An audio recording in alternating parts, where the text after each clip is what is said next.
disrespectful. It is disrespectful. It is their right. Yes. A right, the right that someone has. All of our rights exist in context. What is the context of a second medical opinion? Because you're disrespecting the process. No. Jesus, this is common sense, man.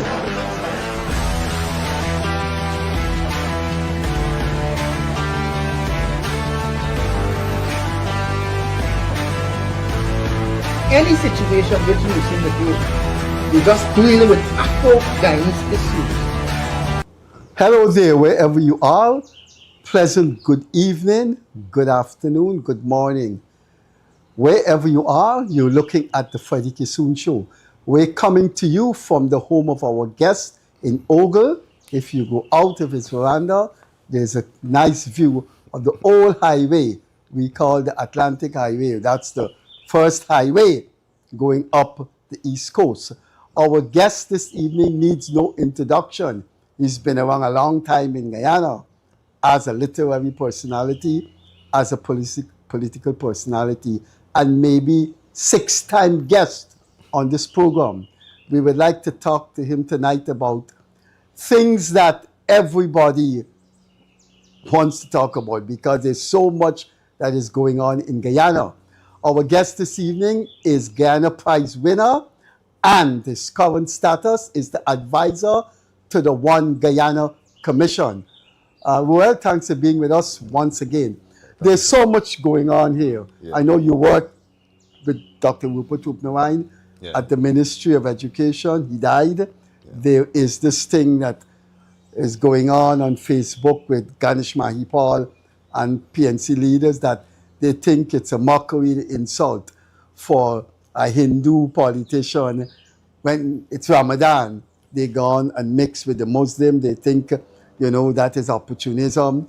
Leonard replied, and him and I were discussing it. Yeah. And we said, look, if a Hindu guy is a leader of the country, by logic, he's supposed to show respect to a Ramadan event.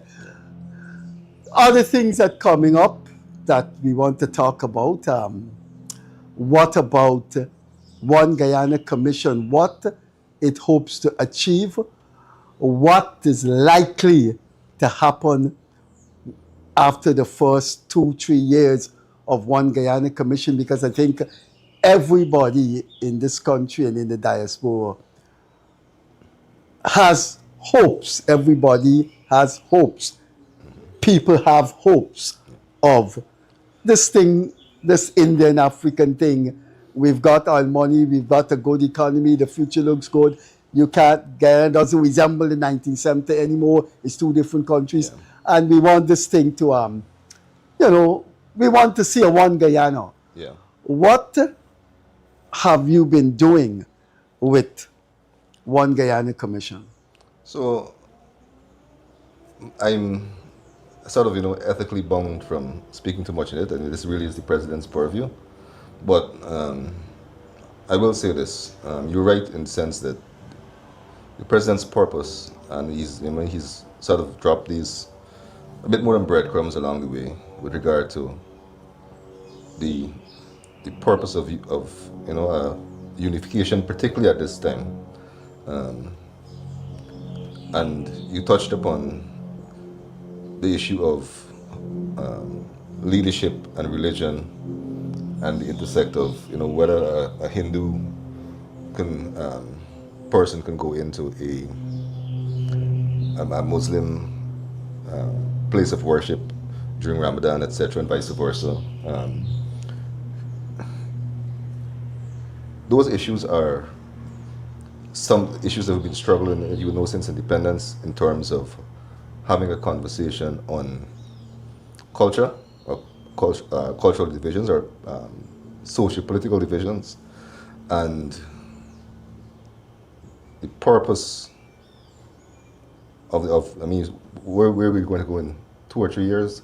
The reality is that, established properly, the work of any such commission will naturally extend beyond the life of the current political cycle, the 5-year cycle. So it's a long-term process. It has to do with looking at issues of equity, social cohesion, a sense of fairness. Guyanese must feel equal in citizenship, and so the divisions that we have will not. The sort of petty squabbling that you've just referred to. That we tackle them, we tackle those issues frontally, so they can't be exploited. Which, in the sense that they're being exploited now. The One Guyana Commission, will it outstrip or will it render the ERC irrelevant? Again, I won't speak to that, but I don't get a sense that it will replace anything, except it's going to be it should be complementary to the work of the ERC. The work of the ERC as a constitutional commission has its specific mandate, which is ethnic relations. Certainly, the president is the constitutional, the guardian of the constitution. There won't be any entity that simply replaces or undermines or clashes with a set constitutional commission. All right, it has not been fully integrated in society yet. That's because, apart from you being advisor to the commission, the commissioners have not been identified and sworn in as yet. Well, I would say this: I can't speak for the president on this. This sort of pronouncement would be his particular purview. I could only speak to the general broad intent. Any specifics would have to come from him. Or whenever he's. Or when the commission is fully legally embodied, then it will have a CEO, and that person can speak in it, right? I suspect there will be a consultative process beforehand.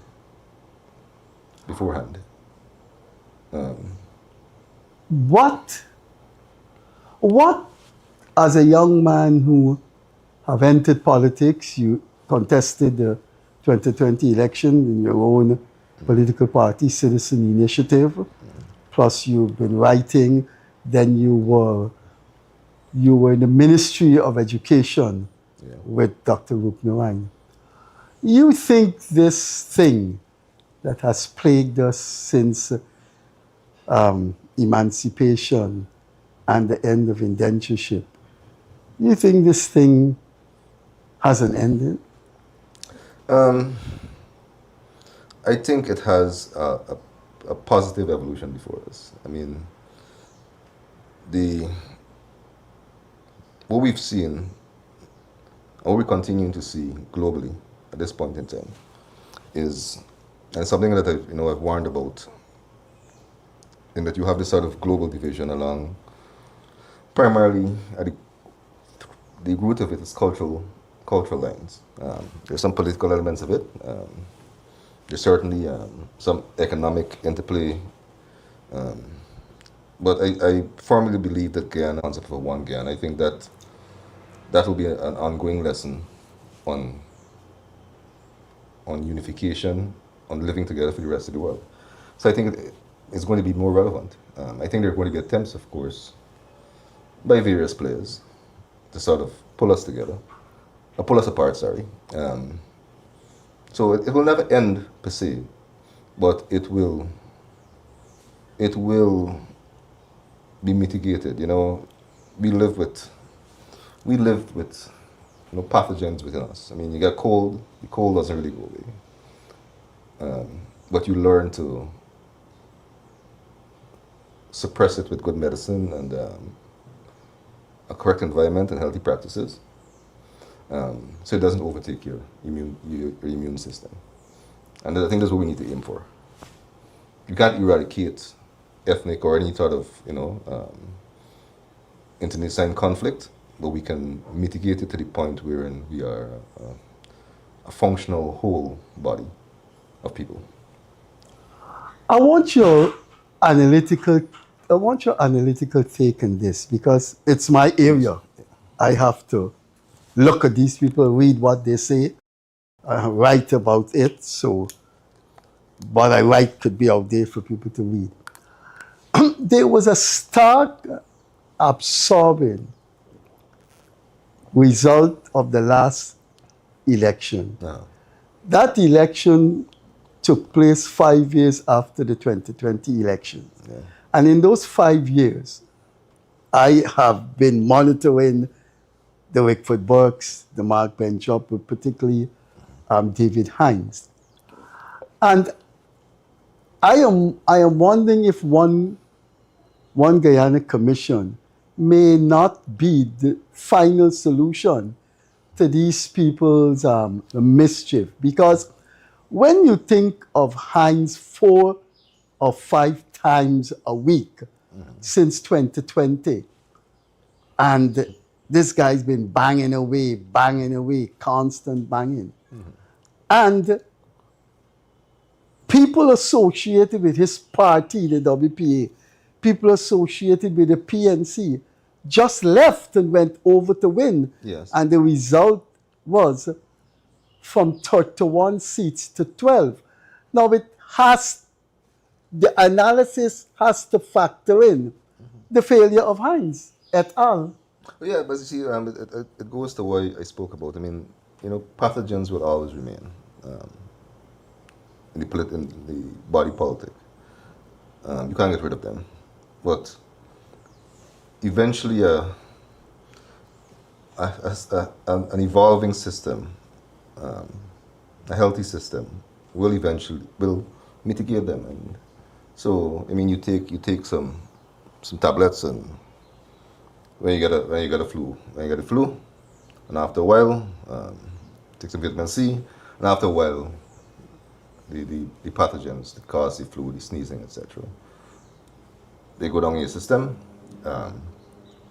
and you're healthy again. I think we're going towards that, and to that health, and we've seen there's been a lot of activity, there's a lot of furious activity, particularly post 2020.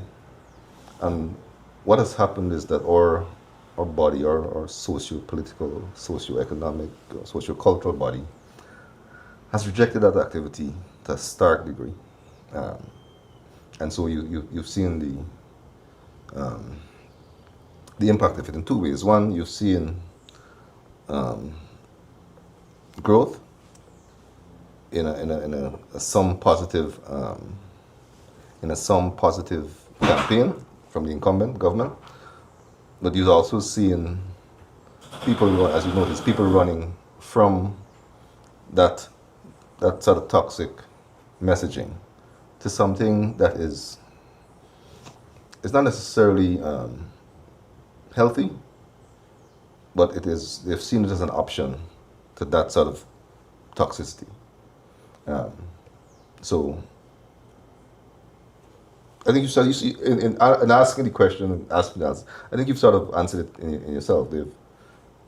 There has been less currency for that sort of thing, and you have another litmus test coming up soon that can be used for diagnosis. Is the local government elections scheduled for sometime later this year, and my bet is that you're going to see even further reduction of that sort of pathogenic behavior. I don't follow the traditional rules of many things in life. Yeah, Right? that's true. For example, when I did a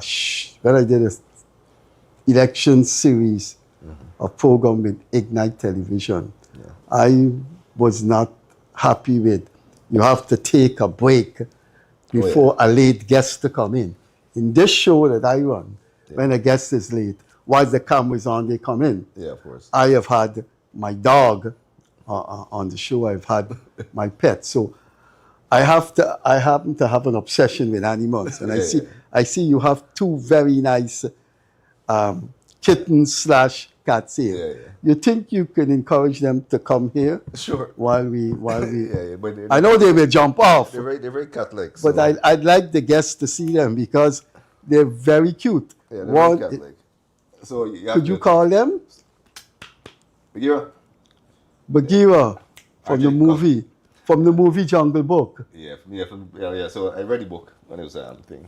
But let me get them. Let me get her, at least. Come, RG.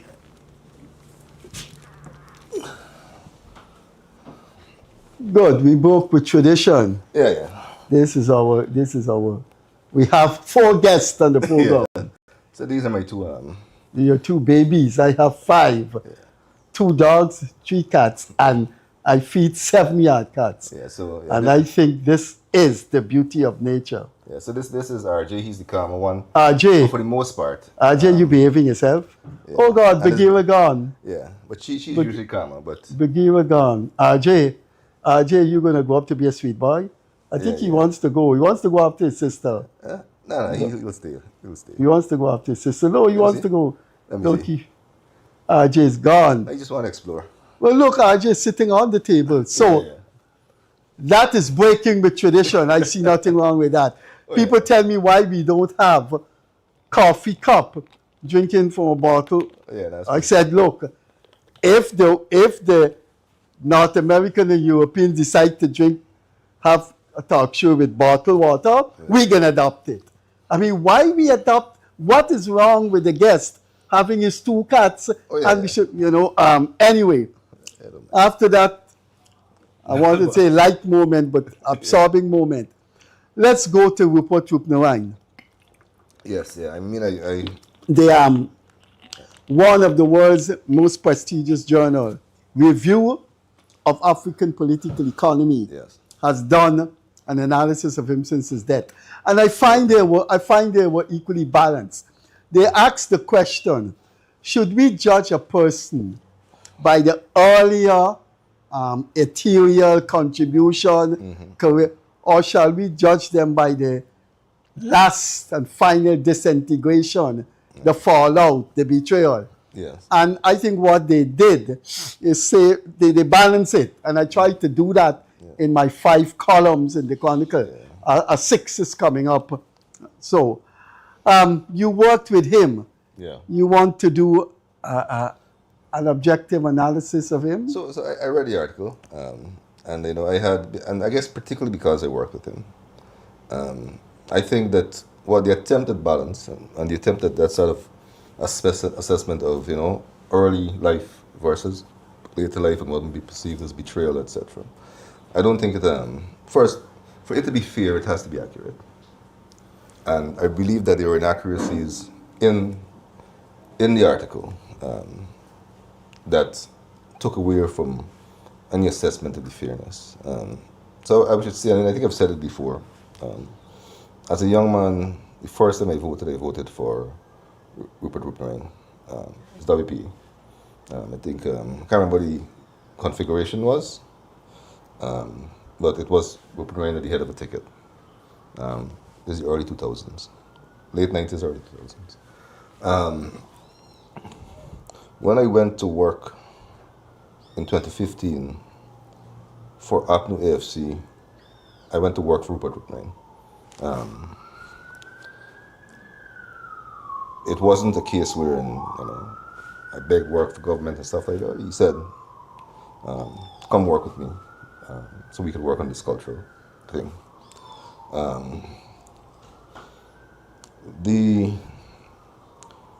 I don't think anybody, and I think the article sort of underscores,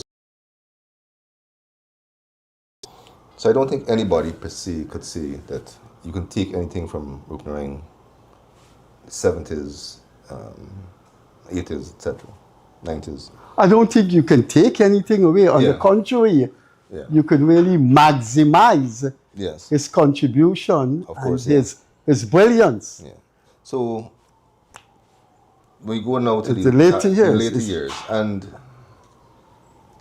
Roopnaraine was in his 70s, I think, when he became minister, probably early 70s.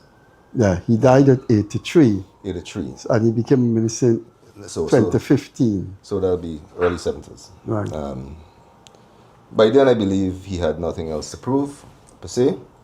But I think that the role that he played in that in the administration, as he brought to it a credibility and a competence. I mean, I'll say this, he was not a great administrator, but he wasn't there to be that. He was there to be for his policy, his policy outlook and his vision.